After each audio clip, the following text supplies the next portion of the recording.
Hamıya salam, coğrafiya biliklərinizi sınamağa hazırsınız. Gəlin birlikdə 10 sürətli sual ilə qısa bir dünya səyahətinə çıxaq. Başladıq. Yaxşı, elə isə ilk bölümümüzə keçək. Bu hissədə planetimizin ən böyüklərindən, yəni nəhəng coğrafi obyektlərindən danışacağıq. Görək bu mövzuda nə qədər güclüsünüz?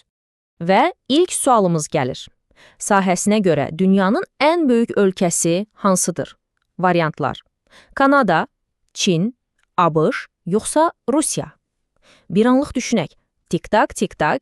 Və doğru cavab əlbəttə ki, D variantı, yəni Rusiyadır. Təsəvvür edin, 17 milyon kvadrat kilometrdən çox ərazisi ilə Rusiya planetimizin bütün quru sahəsinin təxminən 8də birini tutur. Həqiqətən də nəhəngdir.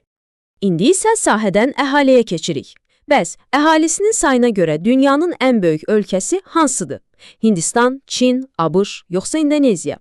Bu sual biraz çaşdırıcı ola bilər, çünki bu məlumat çox yaxınlarda dəyişib. Görək, diqqətli olmusunuzmu? Bəli, düz tapdınız. Cavab Hindistandır. Məhz 2023-cü ildə Hindistan Çini geridə qoyaraq dünyanın ən çox əhaliyə sahib ölkəsi oldu. Bu qlobal demoqrafiyada demək olar ki, tarixi bir dəyişiklikdir. Yaxşı, indi isə adalara üst tuturuq. Planetimizin ən böyük adası hansı ola bilər? Variantlarımız: Madagaskar, Grenlandiya, Yeni Qvineya, yoxsa Borneo. Sizcə hansıdır? Doğru cavab B. Grenlandiyadır. Bilirsiniz, Avstraliya bir qitə sayıldığı üçün dünyanın ən böyük adası statusu məhz Grenlandiyaya məxsusdur. Ən maraqlısı da odur ki, 2 milyon kvadrat kilometrdən çox sayısı olsa da, əhalisi cəmi 60 minə yaxındır. Və gəldik bu bölümün son sualına. Dünyanın ən böyük okeanı hansıdır? Atlantik okeanı, Hind okeanı, Sakit okean, yoxsa Şimal Buzlu okeanı? Bu, yəqin ki, çoxunuz üçün asan sual olacaq. Əlbəttə ki, C. Sakit okean.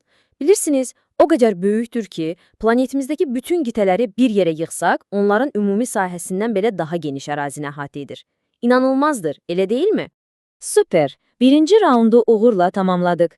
İndi isə diqqətimizi konkret bir qitəyə yönəldirik və onun möhtəşəm coğrafiyasını kəşf edirik. İkinci bölümümüz Afrikanın möcüzələri. Növbəti sualımız çox məşhur bir çay haqqındadır. Bəşər tarixinin ən əfsanəvi çaylarından olan Nil hansı qitədə yerləşir?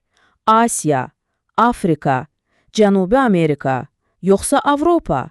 Cavab bəli, B variantı Afrikadır. Nil təkcə qədim Misir sivilizasiyasının beşiği deyil, o bugün də 11 ölkənin ərazisindən keçərək milyonlarla insan üçün həyat mənbəyidir. Sözün əsr mənasında qitənin can damarıdır. Afrika mövzusundan davam edirik. Bəs dünyanın ən böyük isti səhrası olan Sahara hansı qitədədir? Avstraliya, Afrika, Asiya, yoxsa Cənubi Amerika? Düz tapdınız. Cavab yenə də Afrikadır. Sahara o qədər genişdir ki, təsəvvür edin, az qala bütün ABŞ-ın ərazisi boydadır və qitənin şimalında nəhəng bir ərazini əhatə edir. Aha, indi biraz da mübahisəli bir sual gəlir.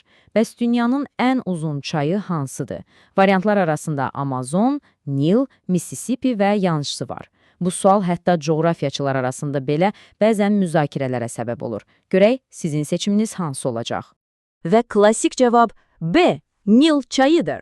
Təxminən 6650 kilometr uzunluğuyla Nil hələ də rəsmi olaraq dünyanın ən uzun çayı titulunu qoruyur və bir daha Afrikanın möcüzələrindən biri olduğunu sübut edir. Və artıq sonuncu bölümümüzə gəlib çatdıq. Bu dəfə coğrafi sərhədlər, qitələr arası əlaqələr və məşhur paytaxtlar haqqında biliklərinizi yoxlayacağıq. Finala hazırsınız? Sualımız belədir. Avropa ilə Asiyanı ayıran təbii sərhəd hesab olunan dağ silsiləsi hansıdır? Alp dağları, Qafqaz dağları, Ural dağları, yoxsa Pireney dağları? Tamamilə doğrudur. Cavab C. Ural dağlarıdır. Bu dağ silsiləsi sanki təbii bir divar kimi şimalda Şimal Buzlu okeanından cənubda Qazaxstana qədər uzanaraq iki qitə arasında şərti sərhəd rolunu oynayır. Yaxşı, qitələri ayıran təbii sərhəddi bildik. Bəs elə bir ölkə deyin ki, torpaqları hər iki qitədə, yəni həm Avropada, həm də Asiyada yerləşsin. Almaniya, Türkiyə, Fransa, yoxsa Norveç? Cavab əlbəttə ki, Türkiyədir.